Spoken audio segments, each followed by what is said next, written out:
Vale, pues muy buenas a todos. Bienvenidos a la sesión de fabricación aditiva y sector del molde. Esta sesión está impartida por Santiago Ferrandi y Yuxen Pere. Santi, que es el primer ponente que va a empezar, participa en varios proyectos europeos relacionados con la fabricación aditiva. Es profesor doctor titulado en la UPV y también profesor de prototipado rápido en el Máster Dismold, en diseño de piezas y moldes de inyección, que es desde donde organizamos esta charla con el apoyo del CFP. Por otra parte, tenemos a un antiguo alumno del máster, que es Yuxen Pere, y él es técnico especialista en proyectos de investigación y fabricación aditiva de AIJU, Instituto Tecnológico de Producto Infantil y Ocio. También es profesor en el FP de especialización de fabricación aditiva de Almusafes y en el máster de diseño de juguetes de Instituto 42. Y nada, con esto, estos son los dos ponentes y en primer lugar va a empezar Santi cuando quieras. Muy bien, gracias, Esther. Buenos días. Voy a dar yo una pequeña introducción a todo lo que sería el apartado de fabricación aditiva desde el punto de vista un poco más teórico. Digamos que lo primero que hay que tener en cuenta, yo os he puesto aquí todo lo que sería un mapa conceptual en el cual podemos ver las distintas etapas que podemos encontrar en todo lo que sería la fabricación digital. Es decir, estamos hablando únicamente de impresión 3D, pero la impresión 3D lo que lleva consigo es toda una serie de trabajos periféricos que es necesario a veces conocer. Podéis ver aquí que en lo que sería el diseño, en el CAD, pues podemos introducir todos esos datos que necesitamos para posteriormente imprimir, pues o bien a través de lo que sería una introducción directa sobre, digamos, el programa que estemos trabajando, en este caso 3D, o bien podemos utilizar una herramienta auxiliar que puede ser, por ejemplo, un escáner 3D o una tomografía 3D, en el caso de que necesitemos una aplicación médica. Entonces, ese trabajo periférico, ¿qué significa ese escaneado 3D? Pues tendríamos la consecución de una nube de puntos, se tienen que alinear distintas capturas y con esa ingeniería inversa lo que vamos a conseguir es tener un modelo físico 3D que hemos conseguido generar pues exactamente igual como si fuera una fotocopiadora.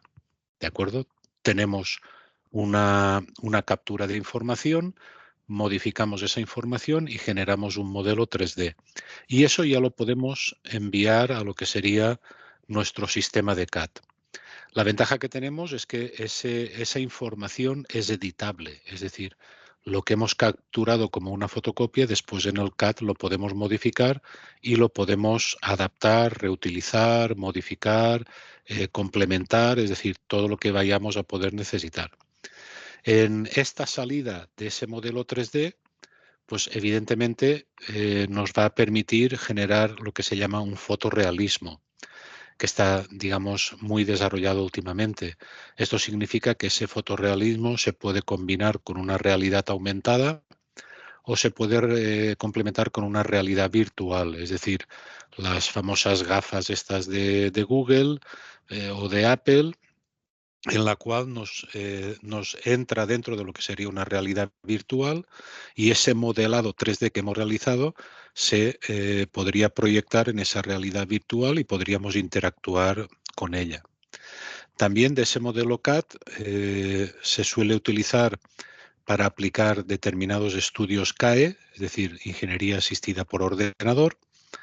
Y entonces con esos estudios CAE, que pueden tener directa aplicación a lo que sería el tema de moldes, pues podemos realizar desde el punto de vista de aplicación de impresión 3D metálica, en este caso tendría que ser metálica, podemos trabajar en lo que se llama una optimización topológica, un diseño para fabricación aditiva metálica, ¿de acuerdo?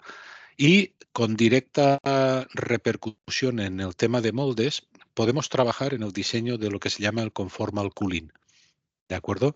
El conformal cooling no es ni más ni menos que generar unos canales de refrigeración alrededor de la pieza que pueden tener cualquier tipo de geometría, cualquier tipo de forma, y lo que nos permite es personalizar y optimizar esa refrigeración en nuestro molde. Eso significa que esa cavidad vamos a tenerla que imprimir, en este caso, con una impresora 3D de metal. ¿De acuerdo? Hay distintos materiales que podemos utilizar en esa impresión metálica, pues como puede ser acero inoxidable, aluminio, titanio, Inconel, es decir, toda una serie, y cada vez hay más cantidad de materiales que se pueden utilizar para generar este tipo de información. Por lo tanto, una vez hemos generado ese modelo de refrigeración en metal, pues lo que tenemos que hacer es generar, digamos, el fichero de intermedio de información, el STL o el AMF, que son dos formatos compatibles, que nos van a permitir empezar ya a generar nuestra información que tenemos en un modelo CAD para pasarlo a un modelo, digamos, físico. Es decir, esa primera etapa lo que hacemos es verificar toda esa información, porque para imprimir en 3D necesitamos confirmar que es un modelo 3D cerrado, es decir, que es un sólido, ¿de acuerdo? Y que no existe ningún tipo de solape o agujero no deseado en la información que estamos realizando. Y entonces esa información, una vez verificada, lo que hacemos es, digamos, enviarlo a un laminador. El laminador es el que se encarga de generar toda una serie de capas y enviar esa información en el formato que tenemos nosotros de impresión. ¿De acuerdo? Para verlo de una manera un poco más sencilla, cuando nosotros tenemos una impresora de un documento, un doc, nosotros en Windows tenemos que definir cuál es la impresora, ¿vale? ¿Cuál es el modelo? Aquí tenemos que hacer lo mismo. Y además tenemos que, cuando le damos a imprimir, tener impresos o tener cargados los drivers de la impresora para poder imprimir en el formato de esa impresora. Aquí en la 3D pasa exactamente lo mismo, lo cual el driver ese va a ser el laminador que me va a permitir generar la información, normalmente lo que se llama un código G, que va a ser capaz de interpretarla la impresora para solidificarlo. Y una vez tenemos impreso ese modelo, el siguiente paso sería un postprocesado, es decir, habrá que limpiar la pieza, habrá que quitar, pues normalmente generamos soportes, pues habrá que quitar esos soportes, habrá que pintar, habrá que acabarla, hasta tener ese modelo de pieza que a nosotros nos interesa. Este es un poco el mapa mental de lo que sería el proceso. Después tenemos varios procesos. La norma STM y la UNE y la ISO, digamos, han establecido una clasificación de procesos, dependiendo por una parte de cómo trabajamos el material y también en medida de en qué estado está ese material. Es decir, si es líquido, si es sólido, si es polvo, es decir, y ahí tenéis varios sistemas. Normalmente la clasificación son 7 familias de proceso. ¿De acuerdo? Tenemos el material jetting, ¿de acuerdo? Que esta es una resina que cura por medio de fotopolimerización también, ¿de acuerdo? Y que lo que permite es que trabajemos en un aspecto de varios colores, ¿de acuerdo? Después tenemos el VAT Photopolymerization, que es habitualmente se ha conocido como las primeras tecnologías, como es la esterilitografía, o bien como es el DLP, que va a trabajar sobre resinas que están en estado líquido y que una luz o un láser lo que hace es tocar, activar el curado y solidificarlas. Después tenemos el binder jetting, en el cual a través de lo que sería una resina, lo que hacemos es colocar la resina donde toca para que solidifique en medio de una cama de polvo. ¿De acuerdo? Esto se suele aplicar mucho, por ejemplo, para fabricar moldes de arena. ¿De acuerdo? Con el método tradicional, el molde de arena, lo que haces es colocarle una especie de pegamento o aglomerante sobre la arena y eso te genera una pieza sólida. Pues aquí es lo mismo, pero de una manera más automatizada. Después tenemos el más conocido, el Material Extrusion, que son las impresoras de filamento que, bueno, pues muchísima gente tiene en su casa y que normalmente es una de las tecnologías después de que las patentes hayan caducado, pues que más se ha extendido, digamos, o más se ha socializado sobre ella. Después tenemos el Power Bed Fusion, que es lo que hace es, digamos, trabajar sobre polvo. En esa cama de polvo lo que se hace un láser es tocar y fundir ese material en una zona en concreto y por lo tanto solidifica posteriormente. Aquí podemos trabajar con polímeros o también podemos trabajar con metales. Digamos que es la base en la cual ha empezado a trabajarse toda la tecnología de impresión metálica, como pueden ser las tecnologías SLM, el Lower Powder Bed Fusion, es decir, todo este tipo de tecnologías. Después tenemos, digamos, el Sheet Lamination.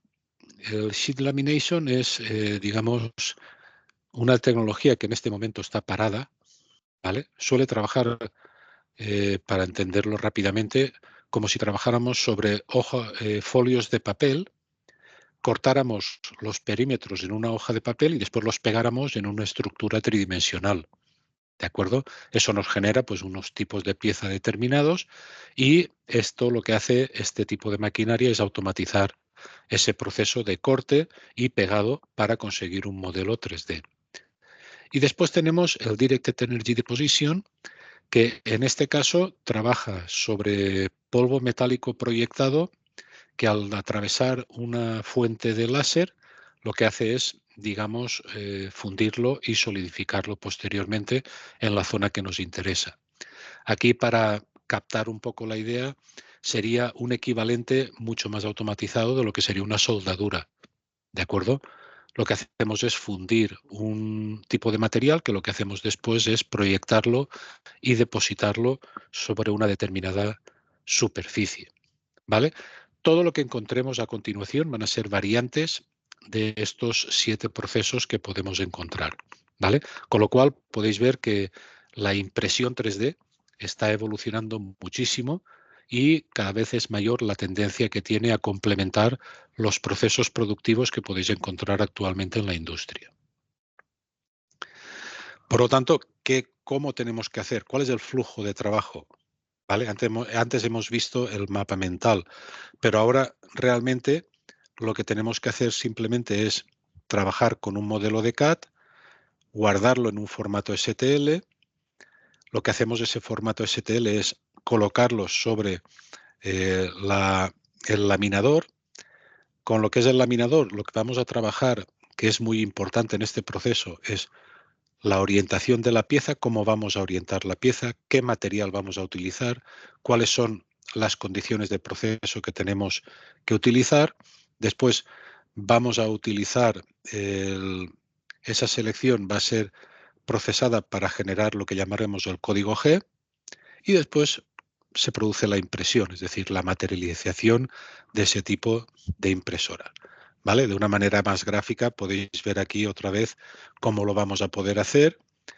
Ahí os he puesto unas pequeñas ideas, por ejemplo, de qué tipos de software CAD podéis utilizar, ¿vale? Los tenéis los comerciales, pues NX, SolidWorks, CATIA, Creo, pero también tenéis, a quien le interese, paquetes interesantes que son gratuitos, open source, como por ejemplo el FreeCAD, que os permite modelar y trabajar muy adecuadamente en modelos relativamente sencillos, que después tiene su propio laminador y su propio generador de STL y permite generar la información objetiva, el STL, para poder después llegar a imprimir.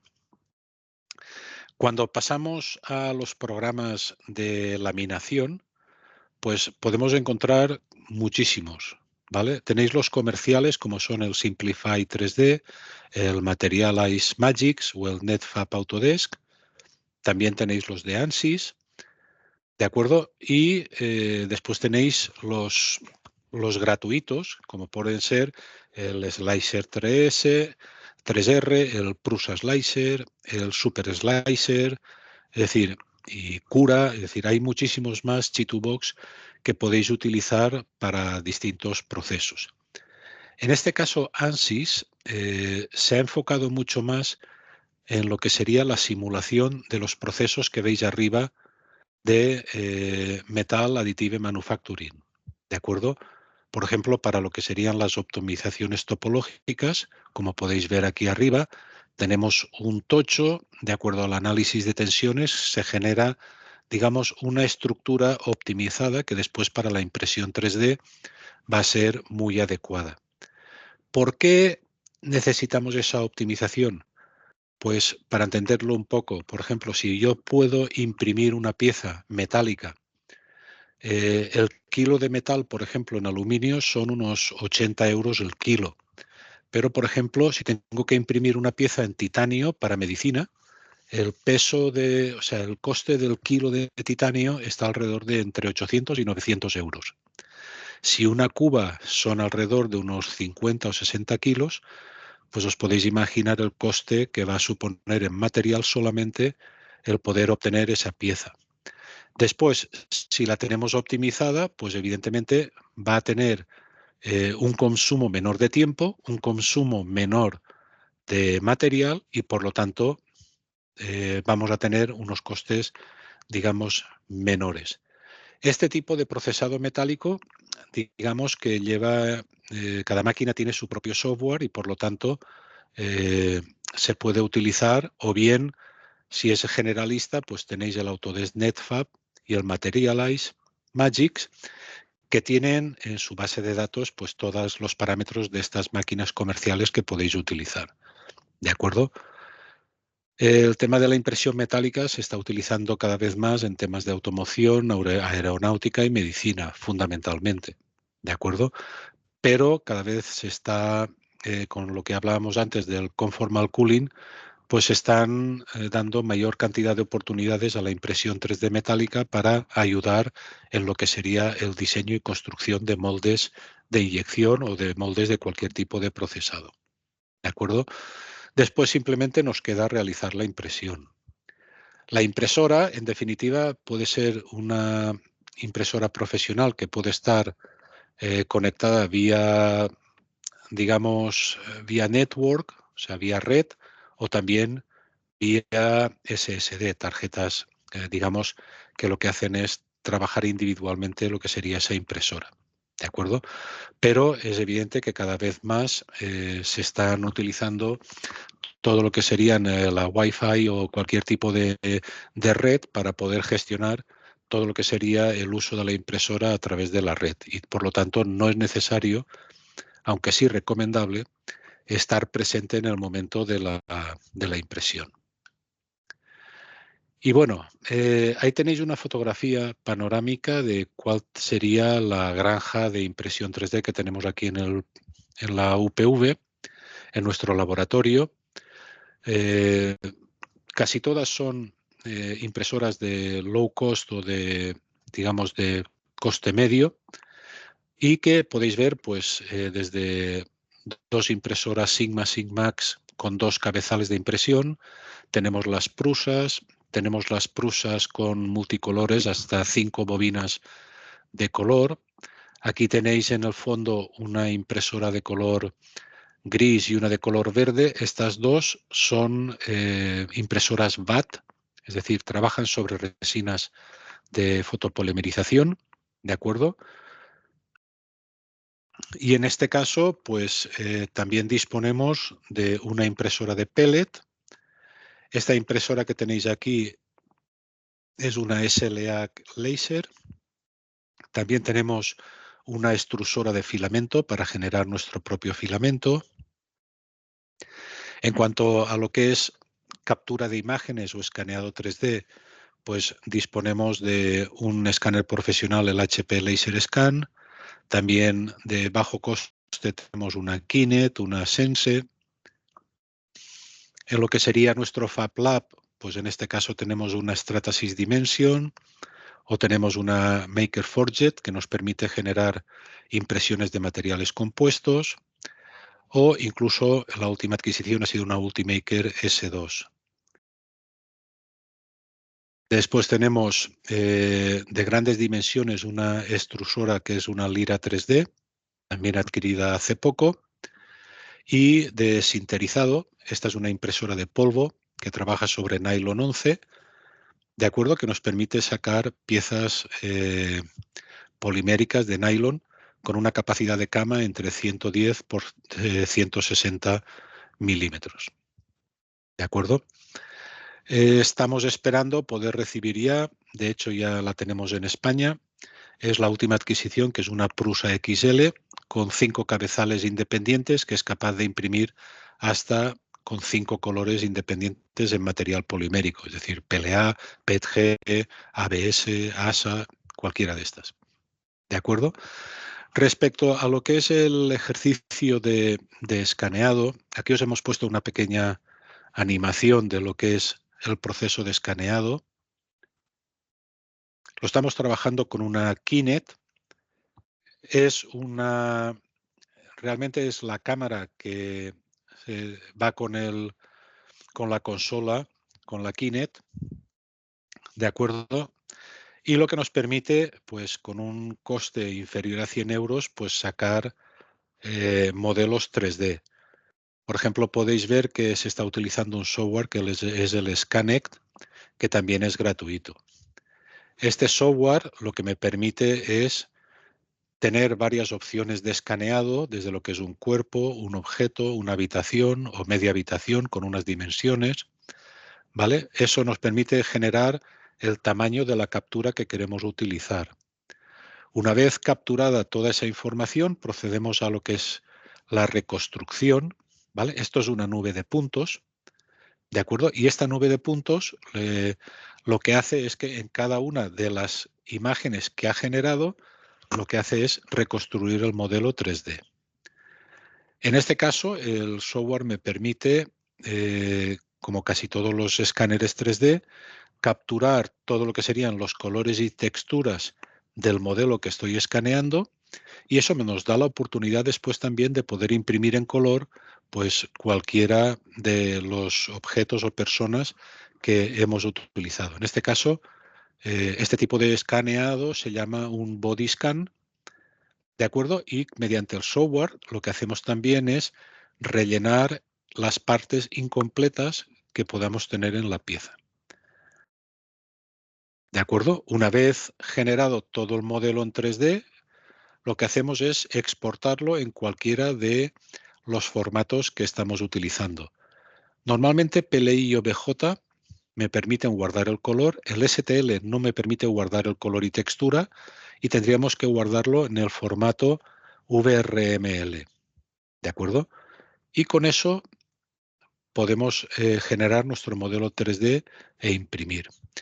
Las últimas adquisiciones que hemos tenido en lo que sería modelos ya semiprofesionales de escaneado son los escáneres de RevoPoint y el Miraco, que es de la misma casa, pero es una novedad puesto que este escáner parece casi como una cámara de fotos, y digamos que mientras en este tipo de escáner que veis aquí abajo necesitamos llevar el, el ordenador o el móvil conectado a lo que sería el escáner, con el consumo de batería que eso implica, con este último modelo, el Miraco, está todo integrado dentro de lo que sería esta carcasa, ¿vale? Después, cuando tenemos el modelo ya escaneado y toda la información lista, lo que hacemos es enviarlo al ordenador. ¿De acuerdo?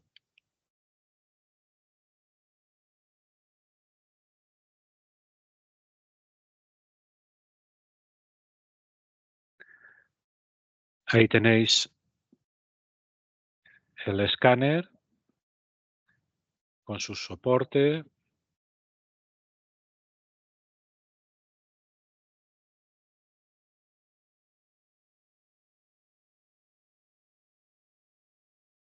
Ahí tenéis un packing.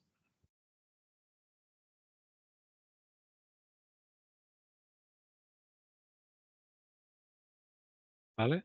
cómo podemos montarlo en el soporte.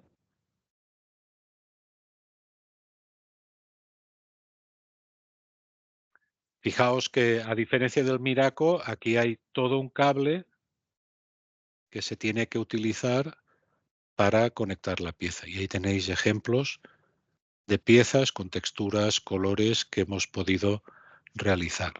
¿Veis? En este caso se está utilizando tanto un móvil como un ordenador para capturar toda esa información.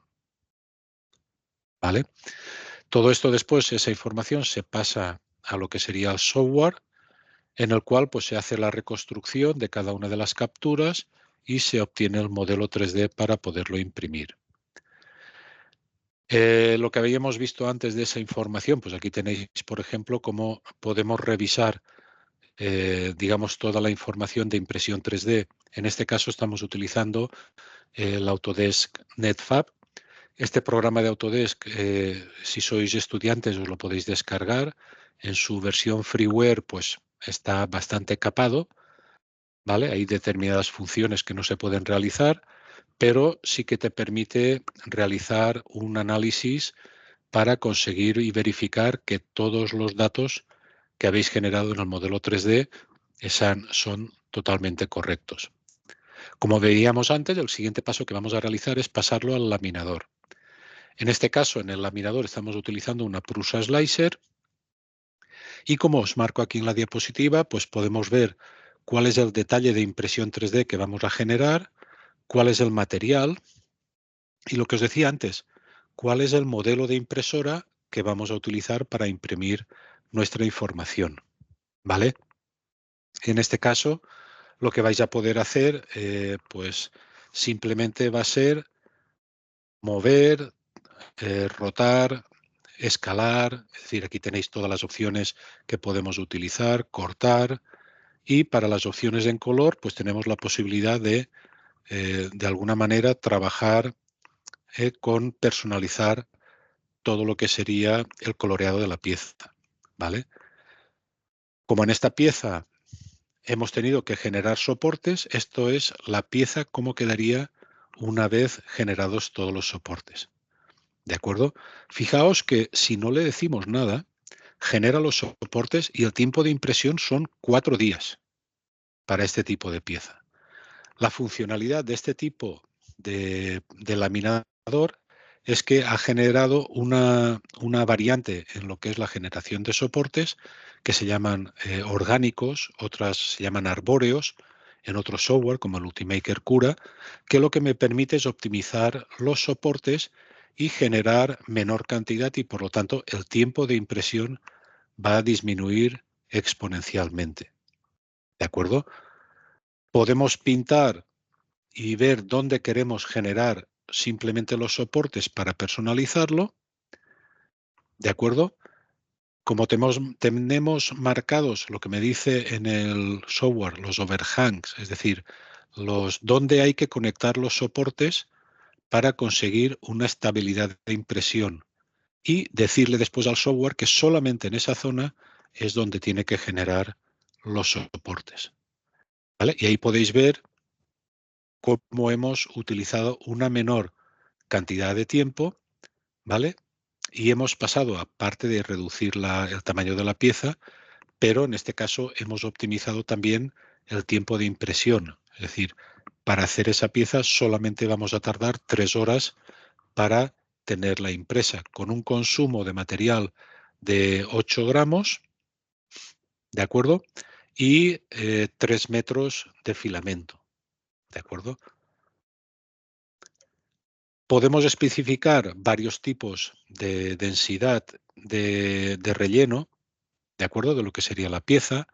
Podemos establecer un modelo de relleno y, a partir de ahí, optimizar todo lo que sería nuestra impresión, ¿vale? Ahí podéis ver cómo tenemos un corte a una determinada capa, ¿vale? Y lo que ha hecho el laminador es, de alguna manera, cortar únicamente esa parte de la pieza. Aquí tenéis el código G, ¿vale? Y podéis ver, pues, cómo estamos simulando cómo se estaría imprimiendo esa pieza. Esto lo que nos permite ver es si tenemos algún tipo de problema, abordarlo antes de tener la pieza en máquina y poder solucionarlo posteriormente. ¿Vale? Ahí podéis ver cómo podemos personalizar en una impresora multicolor, cómo podemos cambiar los colores con un pincel, aunque sea un poco vasto, ¿vale? Y generar una pieza impresa, pues en este caso, con varios colores. En este momento tenemos 2 seleccionados, pero podemos utilizar mayor cantidad de colores, ¿vale? Aquí veis que podemos seleccionar qué extrusor queremos utilizar y qué cabezal queremos utilizar, con qué color va ese cabezal y que por lo tanto podemos decirle a la pieza dónde queremos que se genere ese nuevo color, ¿vale? La impresión con colores ya es un poco más complicada porque requiere una planificación con muchísimo más detalle. Es decir, a la impresora hay que decirle dónde va cada color y qué parte tiene que ir con un color, con un material o con una determinada zona. ¿Vale? Aquí, por ejemplo, con 2 colores hemos pasado a 14 horas de impresión. ¿Por qué se suele utilizar tanto tiempo? Porque además, en este tipo de impresora, veis aquí este rectángulo. Este es lo que se llama un rectángulo de purga. Es decir, que cada vez que cambia de cabezal, lo que hace es descargar el filamento, cambia de filamento, carga un nuevo filamento y cuando carga un nuevo filamento lo que hace es purgarlo. Y cuando ya ha purgado un par de capas, lo que hace es pasar a realizar la impresión de la pieza. ¿Vale? Ahí podéis ver cómo se está haciendo. Ahí veis la purga, cómo está haciendo el cambio de color. Y una vez purgado, empieza a realizar la construcción del color.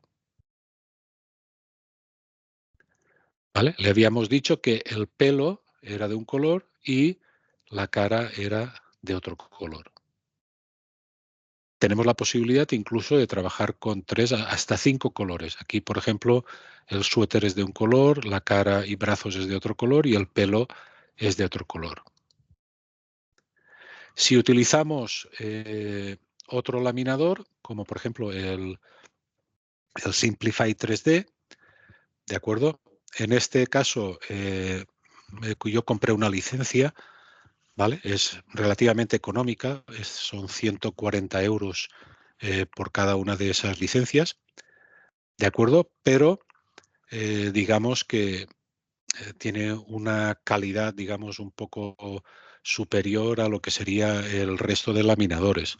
Pero sí que es cierto que últimamente tanto el Prusa Slicer como el Ultimaker Cura no tienen nada que decirle a lo que sería el Simplify 3D, ¿de acuerdo? Porque incluso todo lo que sería la animación que tenemos en la impresión, también han ido incorporándola en las últimas versiones el resto de programas, tanto el Ultimaker Cura como el el Prusa Slicer.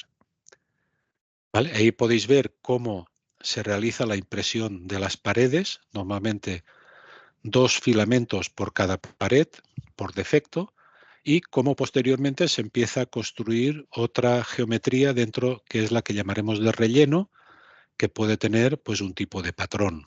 ¿De acuerdo? Aquí tenéis el giroid y aquí tenéis, por ejemplo, en el soporte, perdón, en la torre de purga, tenéis otro tipo de patrón que es el de rectilíneo. Veis ahí cómo trabajamos con lo que sería un color.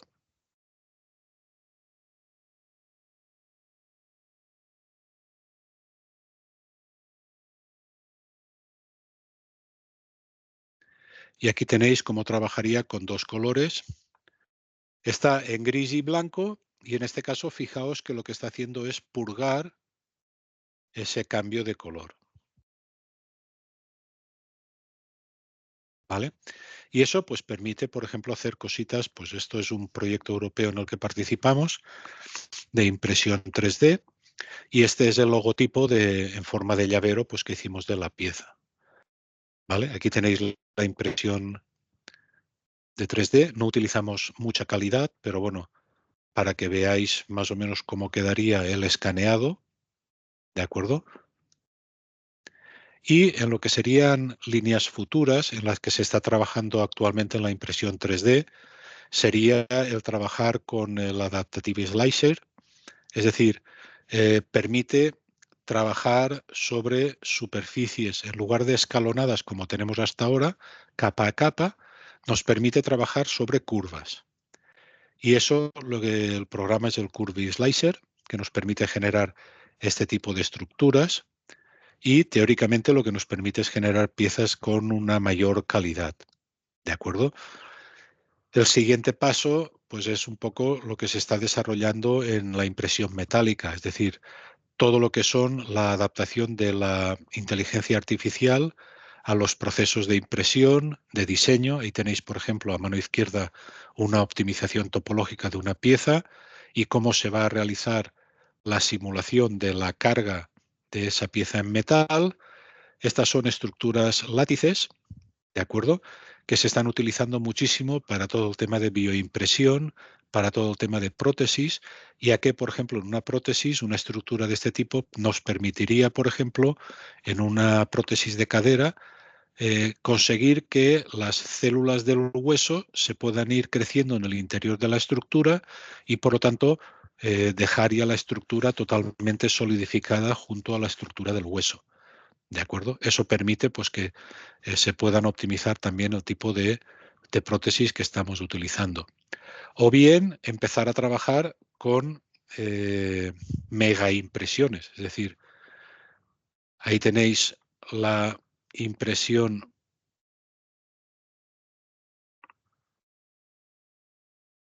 Están imprimiendo un barco, ¿vale? Esto significa que este tipo de construcción se registró en el libro Guinness de los Récords como la pieza impresa más grande del mundo. Y ahí veis cómo han realizado. Y después, en otro vídeo, podréis ver que lo que se hizo es botarlo y meterlo en el agua.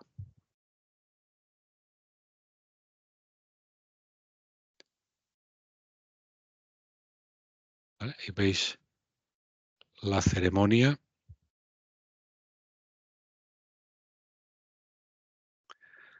de la botadura de... Y este barco ha sido registrado como récord Guinness de pieza impresa. Ya podéis imaginar la pequeña impresora que necesitamos, ¿no? Si alguien se la quiere comprar.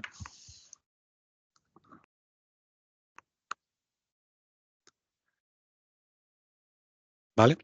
Y esto es un poco lo que me tocaba a mí exponer. Si tenéis alguna pregunta, gracias.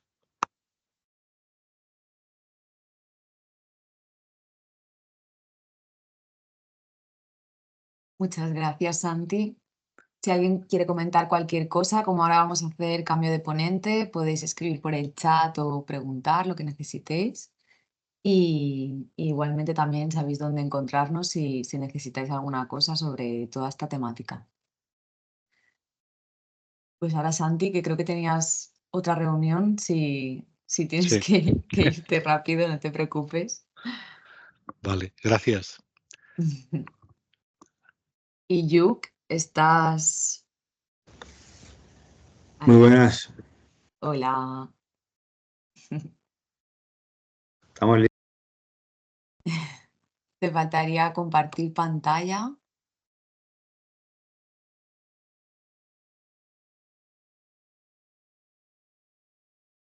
Sí, Santiago, la ponencia se está grabando.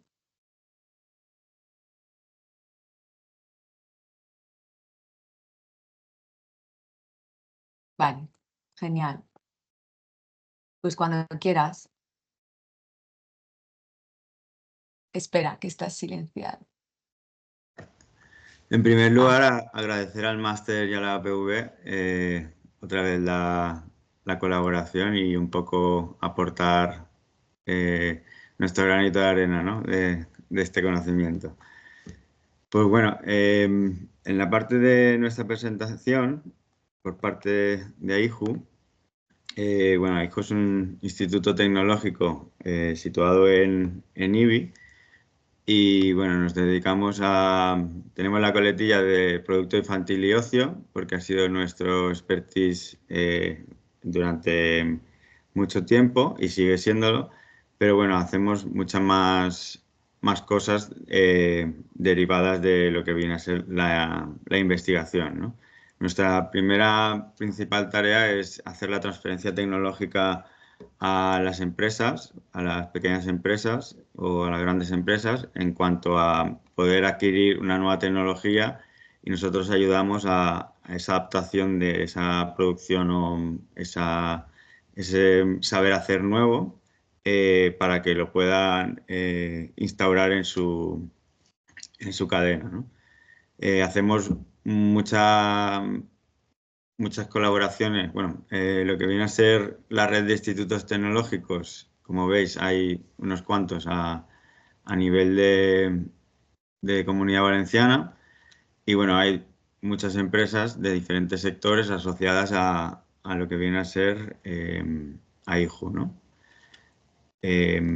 Estos serían los sectores en los que trabajamos. Como veis, podemos tener moldes, transformaciones de plástico, juguetes, parques infantiles, envases, automoción, bienes de consumo, videojuegos, ¿vale? Muchos sectores diferentes, ¿no? Y bueno, en cuanto a capacidades, estos serían como las áreas de investigación dentro de AIJU. Ahí yo estoy en el área de materiales innovadores y procesos junto con fabricación aditiva, ¿no? Que está muy ligado. Esto podéis verlo con más detalle en lo que viene a ser la web de AIJU, ¿vale? En mi caso, que es el departamento donde trabajamos, en la fabricación aditiva nos encargamos de hacer desarrollo de materiales, desarrollo de productos y fabricación aditiva, ¿no? En cuanto a materiales, ya que tenemos la capacidad de generar nuevos materiales, cerramos el círculo intentando hacerlo para todas las tecnologías de transformación de plásticos, sobre todo, intentamos hacer nuevos materiales, ya sean biobasados o con unas propiedades o requerimientos específicos según el cliente, ¿no? Después, en cuanto a servicios, podemos hacer, como bien decía Santiago, digitalización, ingeniería inversa y series cortas, ¿no? Esto ahora lo veremos un poco más en detalle, lo que viene a ser la parte de los moldes y, bueno, un poco lo que es los diferentes tecnologías que tenemos en AIJU, ¿no? Ahora lo veremos con más detalle, ¿vale? Este sería un poco lo que ha dicho Santi de los 7 pilares de la fabricación aditiva y bueno, en cómo se estructuran las diferentes tecnologías que vienen derivadas de los pilares, ¿no? Vamos a verlo con más detalle. En cuanto a las capacidades que tenemos en AIJU, tenemos el Back Polymeration o SLA, la estereolitografía. Tenemos estas dos máquinas de la marca Forlabs y bueno, sería una resina que cura de forma termoestable, ¿no? Con polímeros termoestables. Luego tendríamos las máquinas de código abierto o las de Material Extrusion, que tendríamos las libres, las de FFF o las de FDM, que sería la Fortus registrada de Stratasys. Estas serían las máquinas convencionales más conocidas de fabricación aditiva de hilo, ¿no? Luego tendríamos las máquinas de PolyJet, que es nuestro punto fuerte durante muchos años, ¿vale? Y tenemos la Conex y la Stratasys, la J750. Tenemos aquí la peculiaridad de que también podemos utilizar materiales anatómicos, ¿no? Luego tendríamos el Power Bed Fusion, que tenemos sinterizado láser y una nueva máquina adquirida hace relativamente poco, que sería la SAF de Stratasys también. En estas tecnologías podemos imprimir con materiales poliméricos, termoplásticos, con diferentes requerimientos o capacidades. Y por último tendríamos la sinterizado láser de metal de la marca SLM, que también tenemos como diferentes aleaciones de metales para poder imprimir diferentes piezas con gran requerimiento mecánico. Para que veáis un poco la evolución que ha habido en AIJU de este tipo de máquinas, ¿no? Al principio era Objet, luego Stratasys y luego ya la evolución de la capacidad de los materiales que nos permite imprimir, ¿no? Tenemos rígido flexible y luego pues podemos aplicar la gama cromática de un Pantone o un CMYK y claro, esto nos permite sacar exactamente el modelo que podemos tener en un render y sacar el modelo preciso, ¿no? O en una escala de muchos colores tener el modelo ajustado a ese color en específico.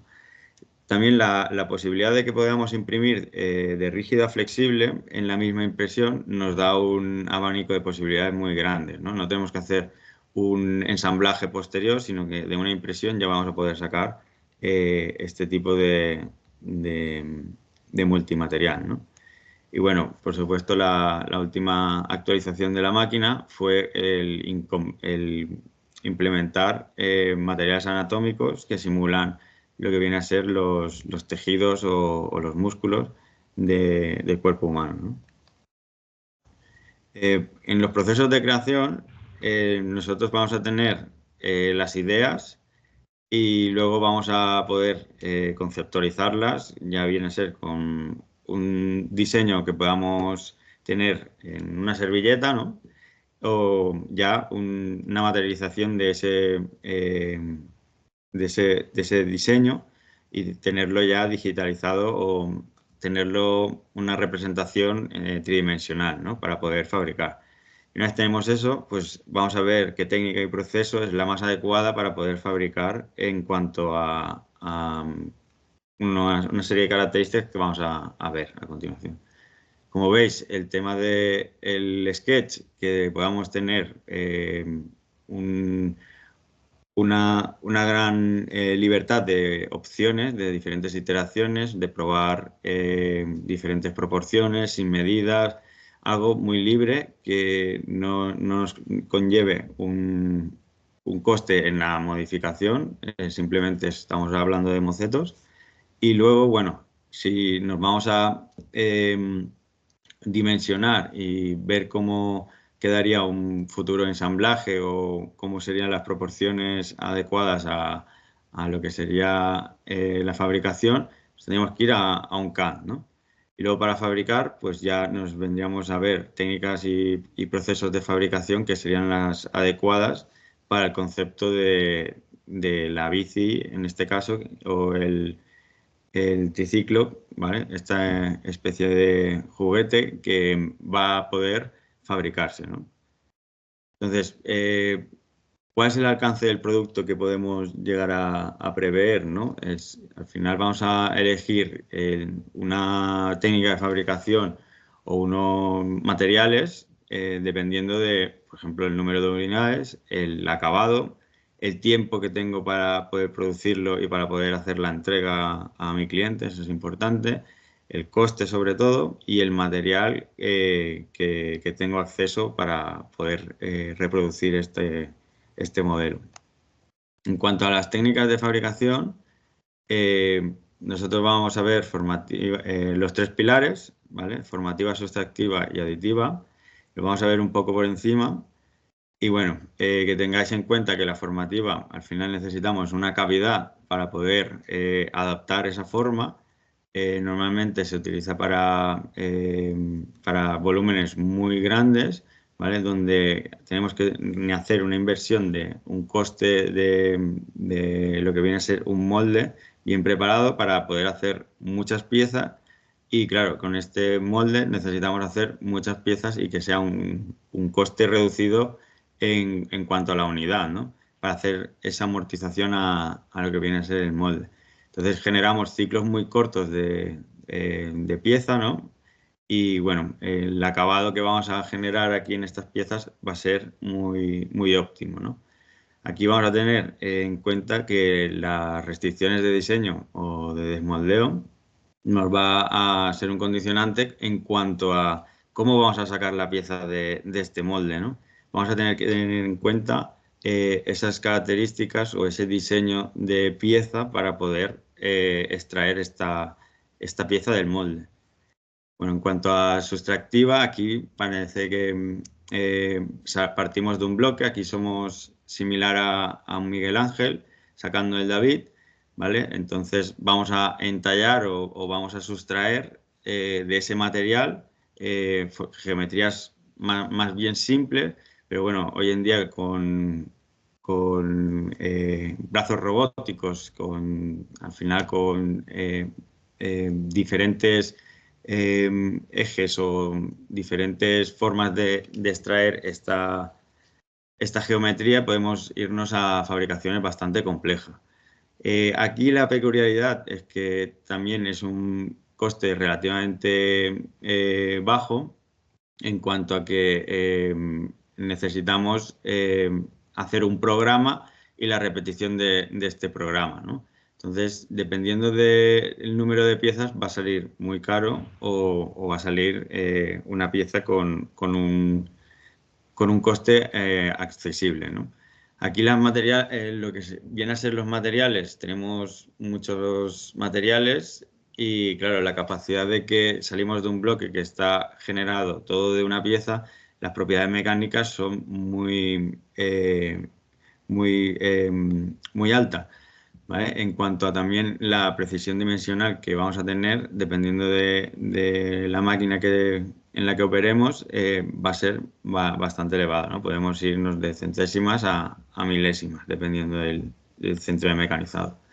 Y bueno, una vez generado este diseño, también tenemos que tener en cuenta que tenemos que poder llegar con la herramienta, ¿no?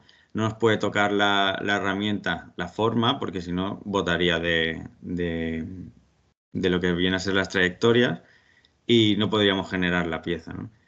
Como es una técnica sustractiva, en este caso vamos a generar mucho desecho de esta propia técnica, ¿no? Y bueno, en cuanto a la aditiva, lo que viene a ser depositar material justo donde yo quiero, ¿no? Aquí podríamos decir que tengo una manga pastelera y también tengo un centro de mecanizado que le digo justo donde poner el material, ¿no?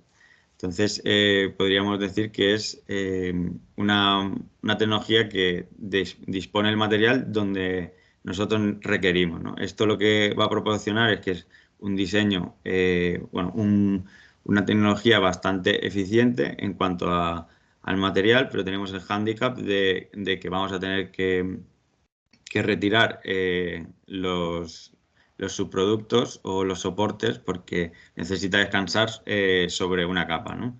Tenemos el concepto de la gravedad aquí. Bueno, aquí tenemos también que son tecnologías que las tolerancias van a ser evidentes en cuanto a la tecnología que utilicemos.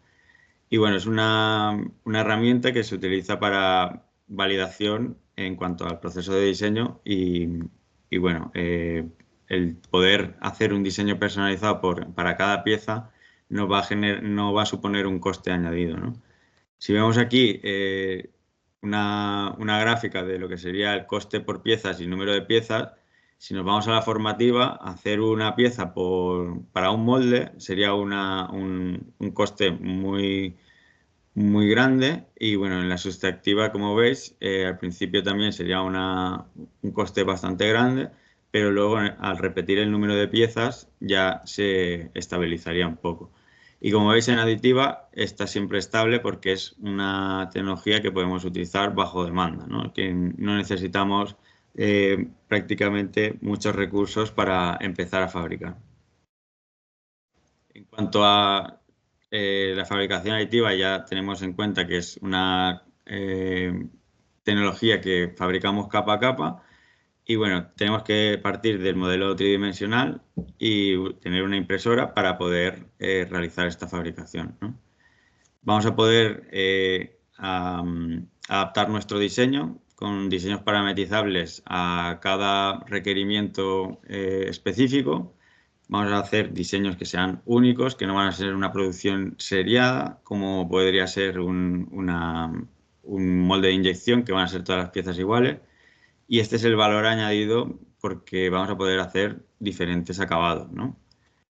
Cuanto a materiales, cada vez se están trabajando en más acabados, más materiales. Y bueno, para que veáis un poco lo que viene a ser la limitación, aquí partiríamos de que vamos a tener que eliminar los soportes postprocesados de la fabricación.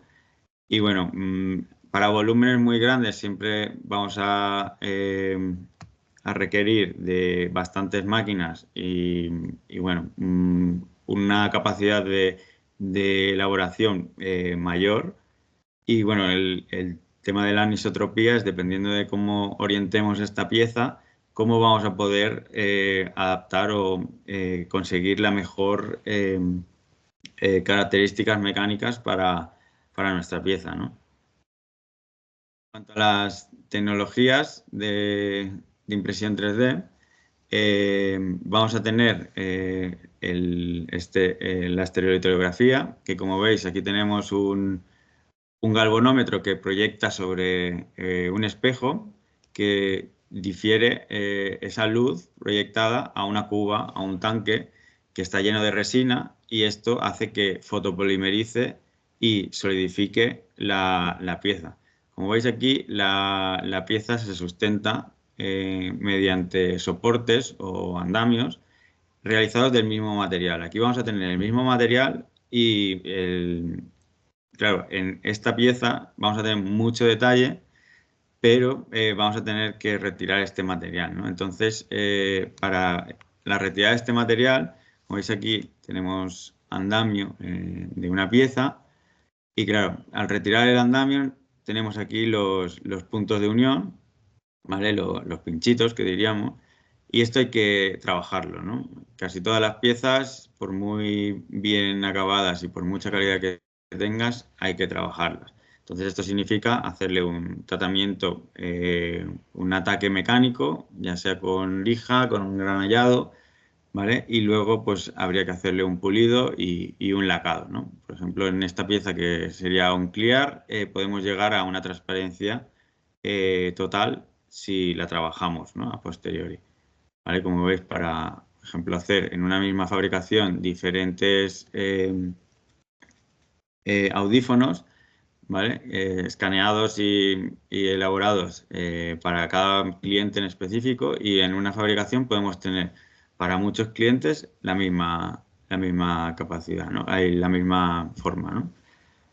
En cuanto al promotor este sería el padre de la impresión 3D, Chuck Hull, ¿vale? Y este sería el que inventó la estereolitografía, ¿vale? Luego tenemos la Material Extrusion o FFF o FDM. Como veis aquí tenemos dos cabezales y bueno, esta parte sería fabricar diferentes piezas con diferentes materiales. Vaya, a ver.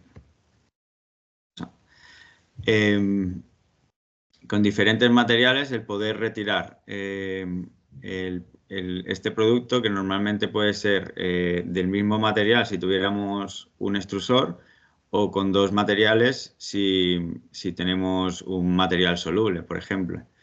En este tipo de tecnología vamos a tener una respuesta bastante rápida en cuanto a precisiones o lo que viene a ser proporciones en un desarrollo de diseño.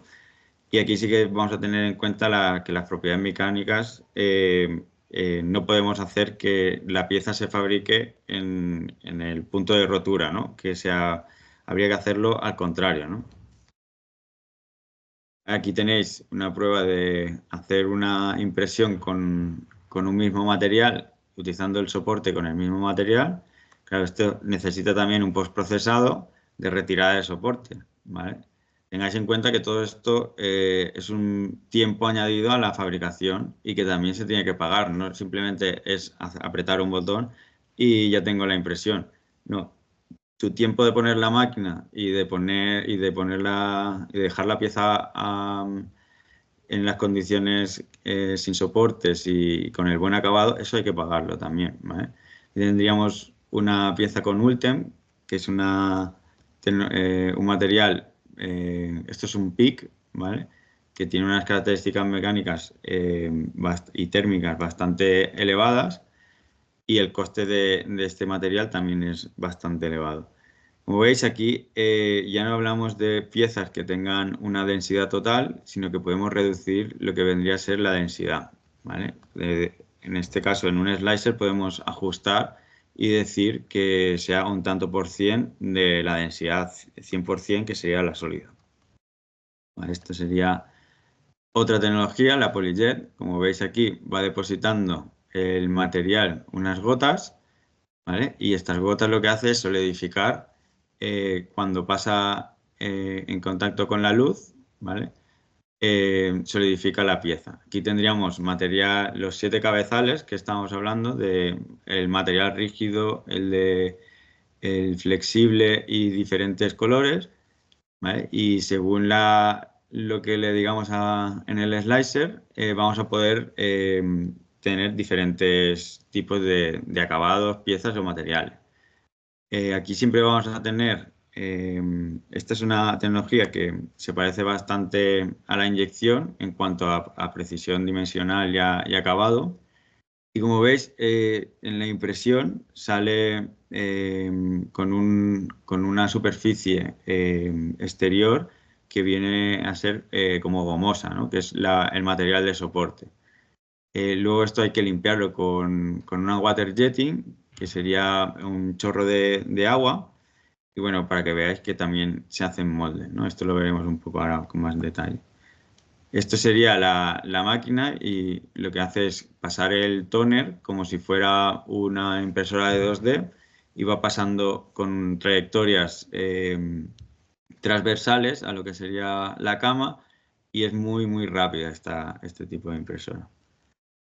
Luego tendríamos el Power Bed Fusion o el sinterizado selectivo, ¿vale? Que aquí vamos a tener un tanque o un lecho, una superficie un volumen de impresión donde vamos a depositar en cada área un poco de material, ¿no? Aquí tendríamos una barrendera que se mueve y va depositando el material. Entonces, también tenemos un galvanómetro y un espejo donde proyecta esa energía donde va a solidificar la pieza, ¿no? Aquí vamos a poder hacer geometrías bastante complejas y vamos a poder hacer una geometría muy compleja sin necesidad de retirar el soporte, porque ya tiene polvo para poder sustentarse en lo que viene a ser el volumen de fabricación. Claro, esta peculiaridad de fabricación necesita el poder extraer ese polvo de las zonas que no vaya a sinterizar. Entonces hay que tener en cuenta que el polvo hay que extraerlo, ¿no? Como veis aquí, ya no trabajamos en lo que sería el área de impresión, sino que trabajamos al volumen, ¿vale? El volumen lo que nos permite es que podemos colocar un montón de piezas y podemos administrarlas haciendo lo que sería un nesting, ¿vale? Una optimización del espacio de fabricación y poder imprimir todas estas piezas de una, ¿no? A lo mejor en una cuba de estas características, pues de 12 a 20 horas podríamos tenerla, ¿no? La peculiaridad aquí es que, claro, se puede fabricar, pero hay que esperar a que se atempere para poder retirar estas piezas, ¿no? Porque si no empezaríamos a tener warpings o alabeos de piezas que vienen a ser complejas. Aquí hay que adaptar también el diseño, ¿no? En cuanto a que esté sintetizando más pieza o menos, ¿no? Si veis, este tipo de geometría bastante complejo para poder hacer un molde, ¿vale? Y el acabado que nos da aquí es similar al polvo de arena, ¿vale? Y ese sería el acabado superficial. Aquí es la parte de retirada de este polvo y donde hacemos el trabajo de investigación de como si fuéramos un poco... ay, no me sale ahora. Los... eh, los buscadores de tesoro, ¿no? Y bueno, nos saldría la pieza, ¿vale? En cuanto al SLM, también tendríamos el mismo sistema, pero necesitamos que la pieza esté sustentada a lo que sería la base de impresión, ¿vale? Este requerimiento es para que no torsione, ¿vale? Porque estamos fundiendo metal y, claro, aquí las contracciones y las dilataciones son muy elevadas y necesitamos que la pieza esté bien sustentada a lo que sería el área de fabricación. Y de ahí ya poner lo que sería el polvo, ¿no? Aquí vamos a tener unas piezas con unas propiedades muy elevadas en cuanto mecánicamente y bueno, en cuanto a costes también.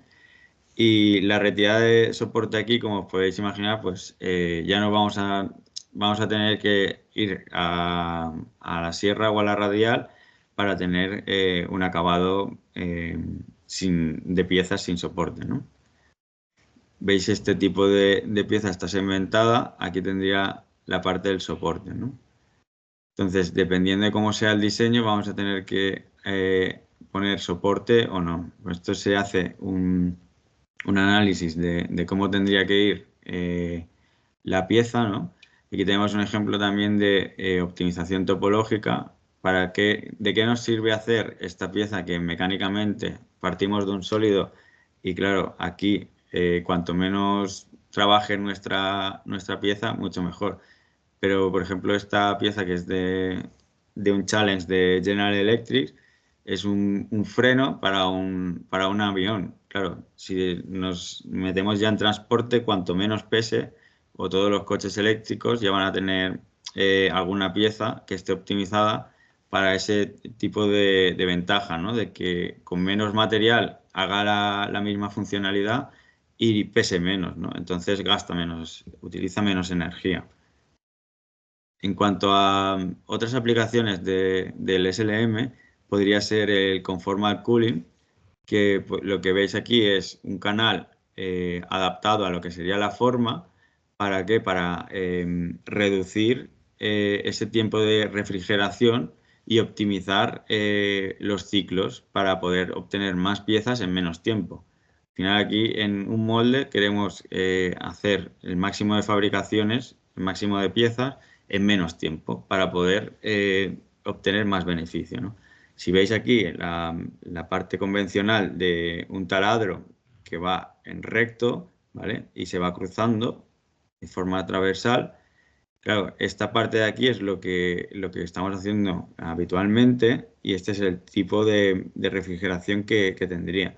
Claro, si lo optimizamos justo a la película de lo que sería la pieza, claro, aquí el ciclo baja muchísimo, ¿no?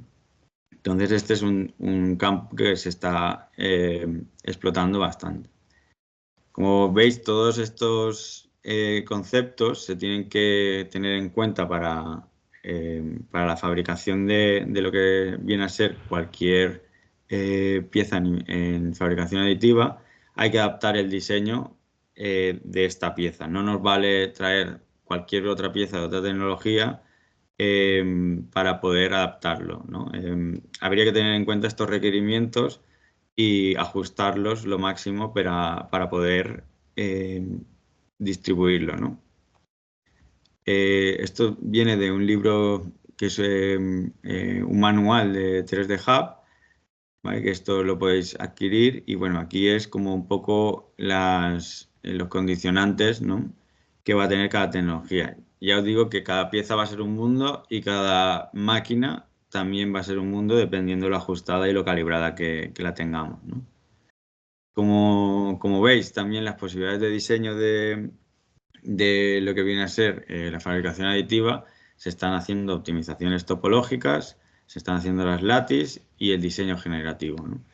Si vemos un poco lo que vendría a ser cada una, aquí partimos de lo que viene a ser un bloque y se le hace una aplicación de las cargas y las restricciones y optimiza el material, o nos dice justo por dónde tendría que haber material para poder, tener estas capacidades de cargas y restricciones, ¿no? Entonces nos genera un mallado geométrico que luego se puede volver a diseñar por encima, ¿no? Entonces tendríamos de esta parte que pesaría X a esta que pesaría X mucho menos, ¿no? Esto sería el tema de los lattice, ¿vale? Que son estructuras de geometrías sencillas o complejas, y tendríamos estas serían las de viga, y luego tendríamos las estocásticas o las random, ¿no? Que podríamos decir. Y si os fijáis aquí, la peculiaridad es que se repite una celda en diferentes proporciones a lo que viene a ser el volumen, ¿no? Y siempre partimos de este tipo de geometría. Las aplicaciones pueden ser muy variadas, pero sobre todo se están haciendo para reducir lo que sería este volumen, esta densidad en el mismo volumen, y poder adaptar, dependiendo del material, unas deformaciones y una reducción de peso muy elevada, ¿no? En cuanto al generativo, sería cómo resuelve la matemática estas formas, y cómo poder adaptar diferentes volúmenes con un patrón geométrico, ¿no? Esto, el generativo, lo que hace es decirle, por ejemplo, a un ordenador qué va a ser mi volumen, y el ordenador va a trabajar por nosotros para optimizar esta forma, ¿no? La diferencia de esta forma, aquí lo ha diseñado un ingeniero, ha dicho que esta va a ser la forma, ¿vale? Y el ordenador optimiza esa forma o ese volumen que viene dado por el diseño de un ingeniero. Aquí el diseño viene dado ya por el ordenador, ¿vale? Según la matemática que le pongamos. Y bueno, un poco por ver las aplicaciones que hemos visto de estas tecnologías, vamos a ver aplicaciones directas de fabricación aditiva, que podrían ser estos campos, ¿vale? En cuanto a utillaje, podemos hacer accesorios, postizos, electrodos con formal cooling. En prototipos podemos separar entre estéticos y funcionales. En moldes podemos tener diferentes tecnologías de fabricación formativa, en inyección, soplado, termoformado o silicona. Y pieza final, podemos tener diferentes campos, como puede ser personalizada, optimizada, series cortes y preseries para validación. ¿Vale? Aquí veis un poco series cortas, por ejemplo, el ejemplo de New Balance o de Adidas, también ha hecho alguna zapatilla, que es un poco optimizar al peso que quiere el cliente, ¿no? Entonces, es una pieza que podría ser personalizada, y es una es una fabricación que está bajo demanda, ¿no? No vamos a hacer millones de piezas, no. Vamos a hacer una específica para un cliente, ¿no? Aquí en cuanto a automoción, también tendríamos piezas que son personalizadas. Luego tendríamos en útiles de montaje, que van a ser piezas que van a tener un desgaste y un ciclo de vida muy corto. Entonces vamos a tener vamos a tener que realizar piezas muy rápidamente y casi bajo pedido, ¿no? Entonces también tendríamos aquí estéticas, que vendrían a ser más artísticas o estéticas. Y bueno, las funciones aquí, otro ejemplo sería funciones integradas, por ejemplo, esto es un sistema para un brazo robótico, o para un sistema de producción. Aquí tenemos unos sistemas de neumáticos y aquí va con toda la parte de aluminio y todos los raccords y tuberías, y aquí vendría todo integrado en una pieza impresa en 3D. Aquí tendríamos, por ejemplo, piezas que van a ser muy exclusivas, por ejemplo, de deportivos, que se hacen pocas unidades al año, y para piezas de repuesto, ¿no? Para que veáis un poco campos que se pueda utilizar. Este sería un ejemplo de proyecto, ¿vale? Para, por ejemplo, una presentación en cuanto a gerencia o a lo que viene a ser una feria, ¿no? Es un modelo conceptual que todavía no está realizado y, bueno, para que veáis un poco la combinación de diferentes tecnologías, que lo que nos proporciona es el acabado que queremos de esta pieza, ¿no? Aquí tendríamos la parte más volumétrica, tendríamos la parte de sinterizado con una poliamida 12 y, bueno, poder hacerlo con las tolerancias que habría que adaptar el modelo que nos proporcionan a las tolerancias de esta máquina, ¿no? Entonces, para poder acabarlo hay que darle un arenado, un lijado, un acabado superficial homogéneo y luego una imprimación, ¿no? Una vez tenemos esta parte, luego podríamos ir a otros detalles de nuestra pieza y utilizamos en este caso una impresión en PolyJet para poder tener multicolor y, bueno, también habría que trabajar lo que es la pieza para darle un lijado y un pulido para que tenga la transparencia que requeriría, ¿no? En cuanto a los acabados superficiales, una vez ya tenemos la parte toda homogénea, se le aplica un Pantone o un RAL de las necesidades del cliente y luego se aplica un lacado, ¿vale? Para tener ya lo que sería el modelo final y comprobar, por ejemplo, la electrónica y ver que todo está en su sitio antes de hacer una fabricación más... o sea, una fabricación, pues en este caso, pues, mediante molde de inyección, ¿no? Por ejemplo, este tipo de dispositivo es bastante complejo porque lo que se quiere hacer es pues un dispositivo que mejora el nado, ¿vale? Y lo que se intenta hacer es un material flexible y uno rígido que sea la combinación de toda este modelo o esta tecnología en una sola impresión. Esto sería un molde de 2K, ¿vale? De dos materiales, rígido y flexible, y necesitamos que tenga bastante precisión. Entonces, aquí podríamos tener otro ejemplo de lo que viene a ser una silla personalizada para una persona con diversidad funcional. Lo que se hace es escanear lo que sería la parte de la espalda y de ahí se hace una propuesta en 3D y, bueno, esta sería la propuesta habiéndole aplicado una optimización topológica, ¿no?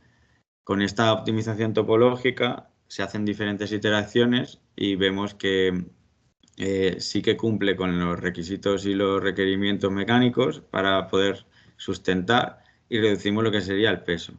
Si vemos aquí la fabricación, aquí también reducimos el peso de lo que sería todo el bloque y aparte le bajamos la densidad en cuanto a la reducción de peso, ¿no? De una silla maciza a una silla optimizada, ¿no? Entonces aquí también se le da un acabado posterior para que tenga un aspecto muy similar a un producto acabado por inyección.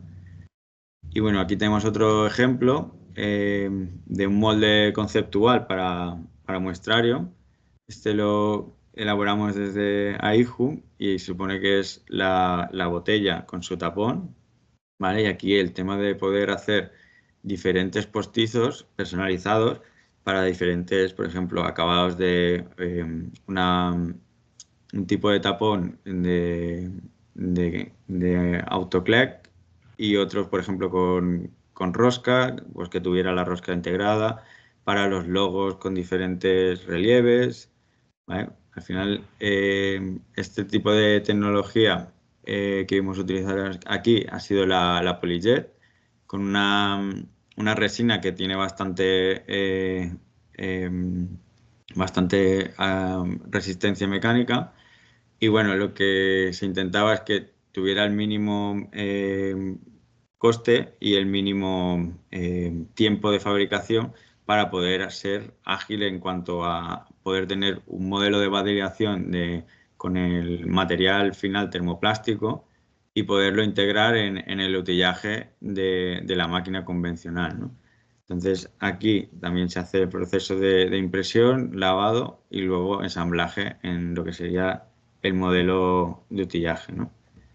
Aquí vamos a obtener un modelo que es una pieza en material de polietileno que ya nos serviría para realizar una validación o un testeo según norma, por ejemplo, dependiendo del material o del producto en sí que vayamos a integrar en el interior.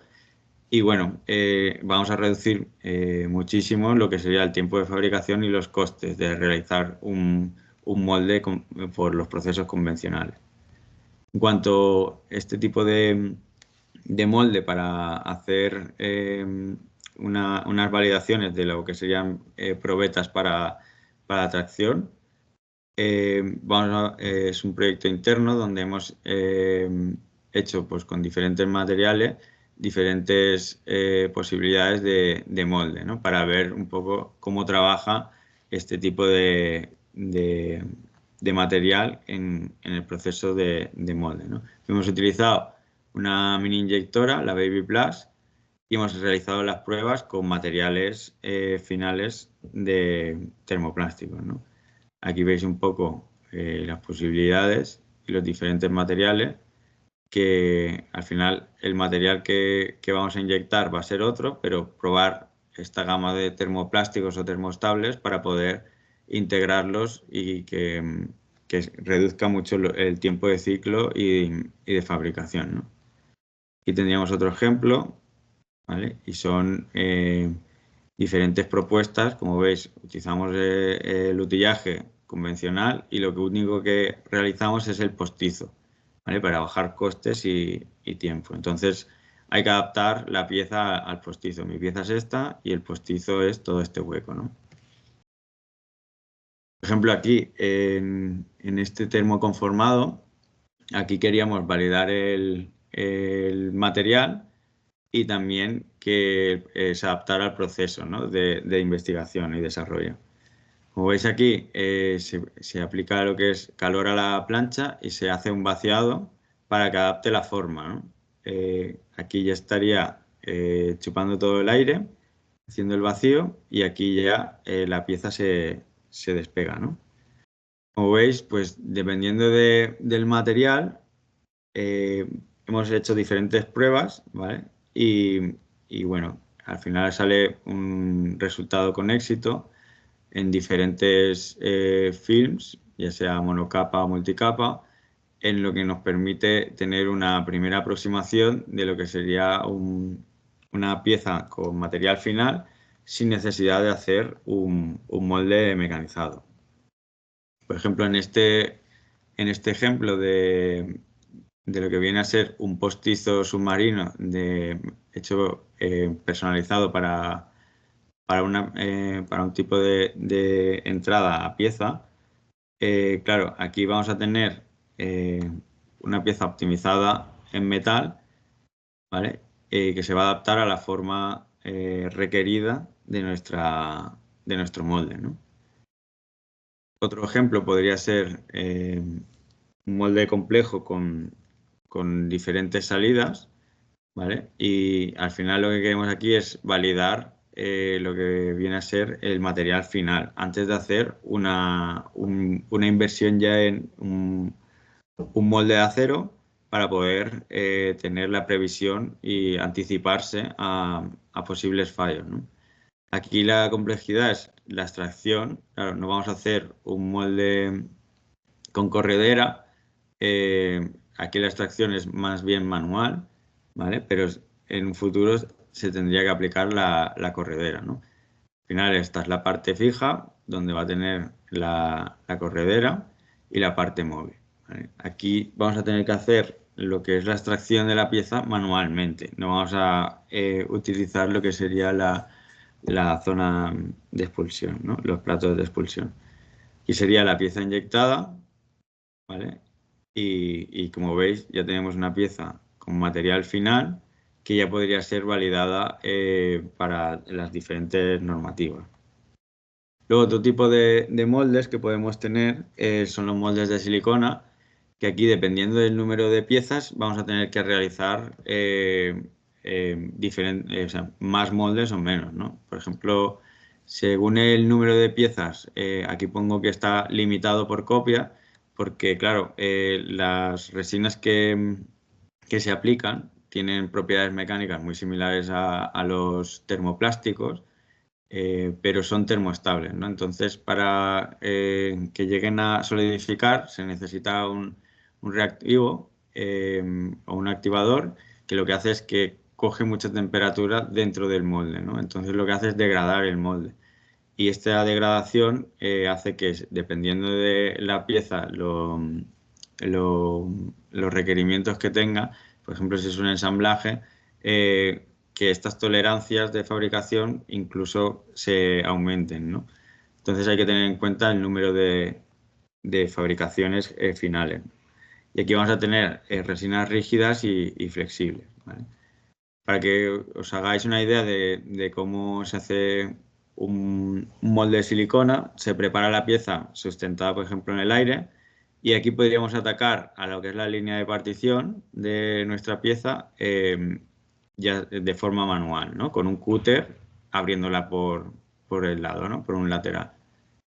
Si vemos aquí, tenemos sustentada la pieza, hacemos la colada. Y aquí nos ayudamos de útiles de apertura de moldes, ¿vale? Para poder llegar a nuestra pieza. ¿Vale? Si veis aquí estos canales, lo que va a hacer es ayudar a, a la colada con un bebedero y la expulsión de aires, ¿no?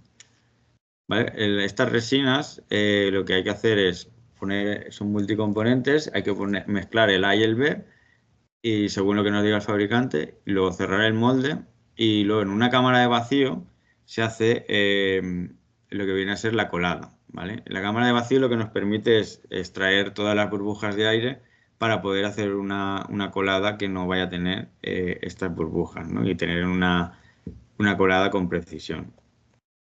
Si veis aquí, el acabado es muy similar al que podríamos obtener en inyección, ¿no?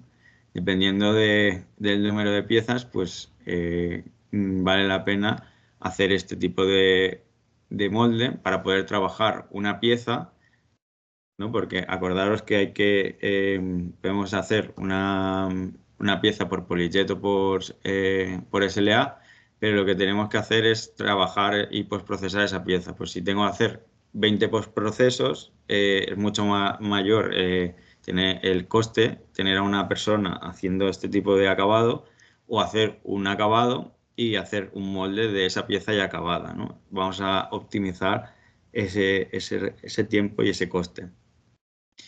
Y bueno, hasta aquí un poco lo que quería mostraros. Y nada, si tenéis alguna pregunta, no dudéis en hablar y espero poder responderos. Muchas gracias. A ver si Gracias a comentáis vosotros. alguna cosa. Gracias por unirte un año más, que ya van como 3, me parece. 3 o 4 con esta sesión. Y nada, también como están nuestras direcciones de email en Teams, o si cualquier cosa, si alguien tiene alguna duda, no dudar en contactar con nosotros, ¿vale? Y nada, pues hasta aquí la jornada. Nos hemos ajustado al tiempo perfecto, de las 11:30. Y nada, esperamos que el próximo año, pues una vez más, podamos estar aquí en Activa tu Futuro y agradecer también a CFP toda la organización de estas jornadas. Genial, Un pues muchas saludo a gracias. todos.